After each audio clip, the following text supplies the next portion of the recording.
মানুষ ভালো আছেন নি আগে ইনশাআল্লাহ সবাই সবার নিজ নিজ আসনে বসুন। যেহেতু আপনারা এই স্বনামধন্য জেলার মানুষ, আপনাদের ঐতিহ্য সারা দেশে ছড়িয়ে আছে। আশা করি আপনাদের শৃঙ্খলা এবং ভদ্রতা আজকের এই অনুষ্ঠানে সভাপতিত্ব করবেন আমাদের নোয়াখালী জেলা সমিতির সম্মানিত আহ্বায়ক জনাব এমএম বেলাল।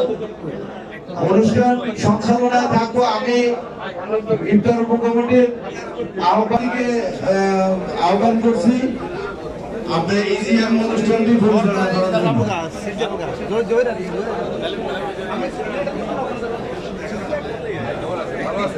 আমাদের আহ্বায়ক নোয়াখালী জেলা সমিতির বর্তমান আহ্বায়ক এমএম বেলাল ওনার স্বাগত বক্তব্য রাখার জন্য বিন্দুভাবে অনুরোধ করছি। আজকে ইজিএমের সম্মানিত সদস্যবৃন্দ, আসসালামু আলাইকুম।